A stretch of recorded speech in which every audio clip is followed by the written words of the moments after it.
Kami akan menyampaikan tentang dampak tentang prevalen bakteri atau mikroba di rumah sakit rujukan tersier dan beberapa faktor yang coba kami analisis dari data yang ada di Dr. Sutomo Surabaya. Bapak Ibu sekalian, kita mungkin bertanya apa yang disebut dengan infectious disease. Itu ada 3 syarat. Satu, masuknya mikroba ke dalam tubuh dan berbiak. Dan ketiga, disertai host respon. Jadi kalau tidak ada respon dari host atau istilahnya tidak ada gejala, itu bukan penyakit infeksi, tapi mungkin sebuah kolonisasi. Dan kita tahu bahwa mikroba itu ada 3 yang utama, ya, bakteri, virus, dan jamur. Nah, kapan kita menggunakan dan kapan tidak menggunakan antibiotik menurut paradigma pada saat ini yang kita pakai bersama. Jadi kalau infeksi bakteri pasti obatnya adalah antibiotik. Tapi kalau virus adalah antivirus. Kalau jamur maka anti jamur. Ini adalah konsep secara umum yang berlaku pada saat ini. Nah, mengapa demikian? Memang antibiotik itu hanya bekerja pada dinding sel, membran sel, ribosom, DNA bakteri. Sedangkan virus tidak memiliki ini semua. Karena itu kalau ada antibiotik untuk virus maka pasti ada mekanisme lain di luar yang paradigma saat ini sedang dianut. Ini kalau kita lihat ini gambar, sebelah kiri ini adalah sel bakteri, kanan adalah virus. Ini perbedaannya adalah bahwa virus tidak punya mesin-mesin kehidupan. Mereka hanya punya sistem genetik yang akan terbentuk saat ada dalam tubuh manusia. Ini kalau kita lihat nih bakteri, di dalamnya berisi berbagai organ-organ atau mesin kehidupan. Dan ini tidak dimiliki oleh virus. Nah, sekarang kalau kita lihat bagaimana dengan pasien-pasien yang saat ini penanganan pada pasien COVID. Kita memiliki sebuah formula bahwa sebuah penyakit untuk bagaimana makin berkembang dan bagaimana akan sembuh, itu ada faktor yang disebut D itu adalah kadar mikroba, susceptibility daripada pasien itu, kemudian T itu time, makin lama makin berisiko dan virulence, dan yang bawah sebagai pembagi adalah pertahanan tubuh. Jadi kalau kita memakai obat-obatan antiviral, antibiotik, maka sasarannya adalah yang D. Bagaimana untuk menekan virus menjadi kecil. Sedangkan kalau terapi sportif, sasarannya adalah HD. Bagaimana tubuh menjadi lebih baik. Ini kira-kira konsep sementara daripada terapi COVID-19. Nah, kita coba ini. Dalam COVID-19, yang pasti bahwa memang dia membutuhkan antivirus. Paradigma pada saat ini, jika pasien terjadi koinfeksi dengan bakteri, maka memerlukan antibiotik. Cuma pada saat ini kita sedang mengetahui dan tadi disampaikan juga bahwa mekanisme COVID ini sangat aneh, sehingga ada kemungkinan antibiotik itu punya mekanisme lain di dalam menghambat pertumbuhan dan perkembangan virus. Ini yang belum kita ketahui dan sedang dicari oleh masyarakat dunia, termasuk kita yang di Indonesia. Ada berbagai faktor bagaimana mikroba bisa berubah dan resisten berkembang. Intinya ada 3 dan nanti ada 1 tambahan. Nomor 1 adalah banyaknya pemakaian alat-alat istilahnya devices atau alat yang dimasukkan ke tubuh seperti kateter, infus, tracheostomi dan sebagainya. Kemudian faktor-faktor lingkungan, kebersihan lingkungan maupun kebersihan diri pada cuci tangan, hand scrub, dan pemakaian desinfeksi, dan lain-lain. Yang ketiga adalah perilaku. Siapa perilaku ini? Terutama adalah petugas kesehatan, baik dokter, perawat, dan lain-lain. Dan satu yang sangat penting adalah penggunaan antibiotik. Makin banyak penggunaan antibiotik itu makin bermasalah. Ya, ini ada statement yang dikeluarkan oleh WHO tentang COVID-19. Bahwa pada masa COVID terjadi peningkatan penggunaan antibiotik yang masif. Dan ini akan cenderung mempersulit, meningkatkan bakteri-bakteri resisten dan akhirnya juga justru menambah kematian. Ini statement WHO yang dilansing sekitar bulan Juni. Juga ini, United Nations melakukan juga statement bahwa kita saat ini berkonsentrasi pada penggunaan antibiotik yang tidak rasional selama COVID. Karena ini adalah merupakan penggerak utama untuk terjadinya resisten. Dua statement ini sudah mendunia dan ini harus kita sikapi. Tapi faktanya bagaimana? Kalau kita lihat di sini bahwa hasil telaah standar pengobatan yang sudah dilakukan pada berbagai sentra kesehatan di luar negeri khususnya, ternyata lebih 90% pasien COVID mendapat antibiotik. 95%. Baik yang bertahan hidup maupun yang meninggal. Antivirus ternyata hanya sekitar 20%, sekitar 21-22%. Jadi mereka cenderung pakai antibiotik daripada antivirus. Kemudian yang lain pakai IgG, kemudian ventilator khususnya pada yang mereka yang sakit parah sehingga ini sebagian besar pada yang meninggal ya. Sepsis juga banyak yang mereka yang berat atau kritikal, juga septic shock. Dan infeksi sekunder di sini terlihat bahwa pasien-pasien yang meninggal itu hampir semua mendapat infeksi dibanding mereka yang bertahan hidup. Inggris kalau kita lihat memberikan 2 rekomendasi khusus untuk COVID yang baru masuk rumah sakit, maka obat yang dipakai adalah doxycycline, amoxiclav, clarithrol, dan levo.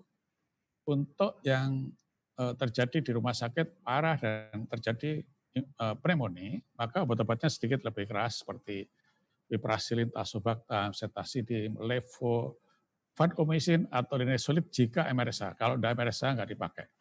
Dari sini kelihatan bahwa yang kiri adalah untuk yang community dan yang kanan adalah untuk hospital. Kemudian kita lihat di sini review peneliti-peneliti lain, antibiotik tetap menempati tempat utama. Kecuali ada satu yang di Wuhan di Cina yang hanya sekitar separuh pasien menggunakan antibiotik. Nih, tapi secara umum lebih dari 90% menggunakan antibiotik. Coba kita sekarang kembali ke Rumah Sakit Dr. Sutomo di Surabaya. Kita pada ini kira-kira bulan lalu atau 1,5 bulan lalu bed untuk COVID sekitar 298, ICU 24 dan yang di ward-nya 274. Kita lihat pada saat itu apa yang terjadi. Pasien-pasien di regular ward antibiotiknya hanya sekitar 70%. Dan yang non antibiotik 30%. Jadi di sini kelihatan justru kita memakai antibiotik sedikit lebih rendah dibanding dengan apa yang terjadi di dunia luar, khususnya di Cina. Kecuali pasien-pasien di ICU, di luar negeri memang di atas 95% dan kita memang 100% pasien-pasien yang di ICU. Jadi semua pasti pakai antibiotik. Kemudian kalau dilihat apa jenis antibiotik, dari antibiotik yang dipakai pada ward sebanyak 59 orang, ternyata levo, ceftriaxone, cefoperazone, sulbactam, dan ada satu pakai moxi dan asitro, ya. Sedangkan yang di ICU antibiotik sedikit lebih atas, yaitu sulbactam, levo, dan meropenem hanya satu. Dari sini kelihatan bahwa variasi penggunaan antibiotik di RSUD Dr. Sutomo tidak terlalu banyak menggunakan antibiotik yang sangat kuat, tetapi antibiotik yang kira-kira cukup untuk pasien dengan CAP. Kemudian kita coba lihat sekarang apa yang terjadi dengan gambaran bakteri-bakteri yang kita isolasi dari Dr. Sutomo. Kalau kita pakai indikator AMR yang saat ini dipakai seluruh dunia, baik WHO maupun Indonesia dan negara lain adalah bakteri penghasil ESBL. Kita lihat bahwa di dalam penelitian report pada Juli 2019 sampai Mei 2020. Ini kalau kita lihat bahwa sejak Februari-Maret 2020 diikuti 3 bulan berikutnya, ternyata di sini yang merah ini yang paling penting karena ini ESBL yang tadinya stabil ternyata menurun. Artinya bahwa ESBL di rumah sakit ini dalam 3 bulan sejak COVID itu menurun. Kemudian kalau kita lihat lagi pada kasus sampel lain, sampel hasil isolasi daripada nanah atau infeksi luka pada pasien biasanya pada luka operasi atau pasca operasi.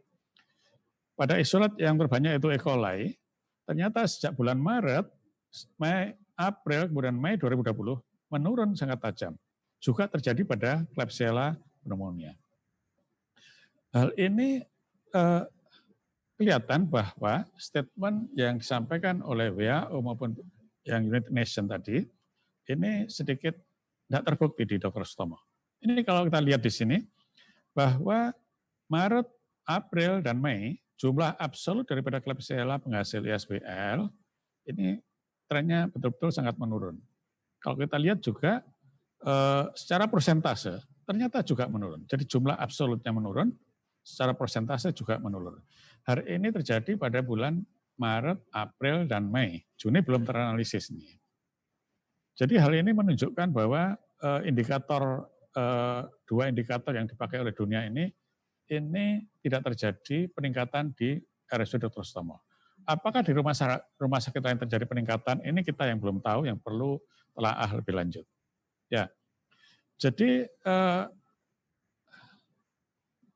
apa penyebab utama penurunan MR yang ada di Dr. Sutomo? Nomor satu, kita tahu bahwa dua faktor utama adalah penggunaan antibiotik dan hand washing maupun hand hygiene dan kebersihan lingkungan. Prediksi kami, faktor nomor dua itu sangat penting dalam mencegah peningkatan AMR. Dan kita tahu sejak COVID, pola perilaku di dalam menggunakan hand hygiene itu meningkat dengan tajam. Jadi ketakutan dunia terhadap peningkatan resisten di era COVID ini masih belum terbukti di RSUD Dr. Sutomo, Surabaya. Kalau kami coba melihat kejadian bakteri-bakteri hasil isolat kita yang pada tahun 2019, bahwa ada dua indikator sebetulnya yang dipakai oleh dunia, yaitu isolat bakteri dari darah dan yang kedua isolat dari urin. Dua ini karena validity samplingnya lebih baik dibanding sampling-sampling yang lain. Di dalam analisis selama setahun, ternyata bahwa dari 1.800-an, 31% ditempati gram positif untuk darah. Sedangkan untuk yang gram negatif 23%. Ini artinya apa? Jadi kalau ada sampel darah memang tetap bakteri-bakteri gram positif menjadi perhatian kita utama. Kalau itu di dalam pemeriksaan secara cepat diketahui bahwa gram negatif, baru kita berubah ke gram negatif. Kalau kita lihat dari urin, gambarannya kalau urin tetap juga seperti sebelumnya, bahwa dari 3.500-an sampel, gram negatif ditemukan sekitar 1.000 atau 42%. Nah, nomor dua justru ditempati oleh Candida jamur. Nah, ini yang membeda dari sebelumnya, bahwa tiga besar adalah nomor satu gram negatif pada urin, dua Candida, dan ketiga adalah gram positif. Hal ini kira-kira perlu perhatian kita semua, bahwa kita harus jangan sampai meninggalkan Candida ini menjadi perhatian kita bagi pasien-pasien yang dirawat di rumah sakit. Kemudian dari data tahun 2019 kita ingin melihat kira-kira obat apa yang masih layak kita pakai untuk mikroba indikator penghasil ISBL. Ternyata di sini kelihatan bahwa ada sekitar 1, 2, 3, 4, 5, 6, 7, 8, sekitar 7 atau 8 antibiotik, di mana yang di atas 90% ada kira-kira 4. Ini di atas 80% antara 4 antibiotik, yang lainnya mungkin antara 75 dan 80%.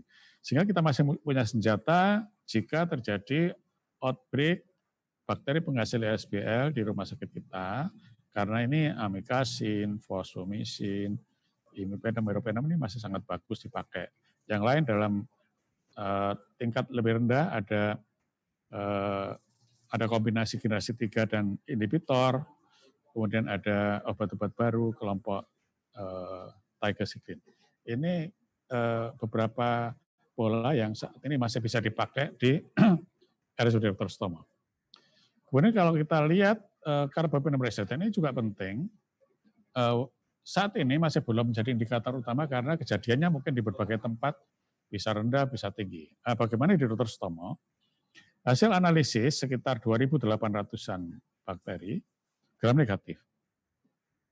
Carbapenem resisten menempati 273 atau 9,67%. Data tahun 2018 itu sekitar 12 sampai 15%. Jadi di sini kayaknya ada penurunan tren carbapenem resisten. Bagaimana ini bisa terjadi? Ini mungkin tidak terlepas dari aktivitas PPRA di RSUD Dr. Sutomo yang begitu aktif untuk bagaimana obat-obat yang masuk dalam kelompok reserve itu menjadi perhatian utama untuk dikendalikan. Ini jumlah absolutnya yang terjadi yang carbapenem resisten. Nomor 1 adalah Acinetobacter. Baru setelah itu E. coli dan Klebsiella maupun Pseudomonas. Jadi Acinetobacter menjadi bakteri utama kalau kita curiga itu carbapenem resisten. Kalau dilihat secara persentase 39% untuk Acinetobacter, yang lain sekitar 15 sampai 20%. Jadi ini kira-kira kejadian yang saat ini bisa kita temukan dalam rumah sakit tersier khususnya Dr. Sutomo. Kemungkinan ini akan sama di rumah sakit lain. Itu kira-kira beberapa hal yang bisa kami sampaikan dan secara umum kalau bisa kita simpulkan, penggunaan antibiotik pada pasien COVID sangat tinggi, betul sangat tinggi. Tapi secara umum untuk semua pasien turun. Penggunaan antiviral dan antibiotik pada pasien COVID masih mencari formula. Kemudian keempat, risk factor untuk AMR, itu kan ada manusianya, lingkungannya, tata kelolanya, dan perilakunya. Tadi kami sampaikan bahwa hand hygiene kayaknya itu mendapat tempat penting di dalam mengendalikan AMR. Kajian data di dunia, untuk COVID, orang lebih banyak, para petugas kesehatan, dokter lebih banyak menggunakan antibiotik daripada antiviral. Ini pada data yang sudah terpublikasi di Cina. Mungkin saat ini barangkali berbeda, mungkin sama. Tapi saat itu adalah antibiotik masih utama.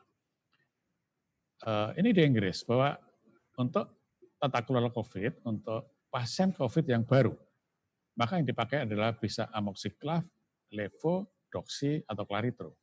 Sedangkan yang pasien yang sudah dirawat di rumah sakit memakai antibiotik pada golongan yang lebih tinggi. Telah indikator AMR Dr. Sutomo dengan indikator bakteri gram negatif penghasil ISBL. Sejak Maret 2020, jumlah absolut ISBL menurun. Juga persentase ISBL dibanding total juga turun. Hal ini adalah indikasi yang bagus bagi kita bahwa meskipun di dalam era pandemi COVID dengan pemakaian antibiotik yang masif, kita tetap bisa mengendalikan AMR yang terjadi di Dr. Sutomo. Ketakutan dunia akan dampak COVID terhadap AMR tidak terbukti di Rumah Sakit Dr. Sutomo Surabaya dan mudah-mudahan di rumah sakit tersier yang lain. Prediksi kami cuci tangan, hand hygiene, dan kebersihan lingkungan menempati posisi yang sangat penting dalam mengendalikan AMR di rumah sakit. Yang terakhir, kita sangat berbangga dengan PPRA dan PPI yang bisa mengendalikan ini semua, sehingga dampak AMR bisa kita hentikan di rumah sakit. Terima kasih, ini kira-kira bisa kami sampaikan. Kurang lebihnya mohon maaf. Assalamualaikum warahmatullahi wabarakatuh.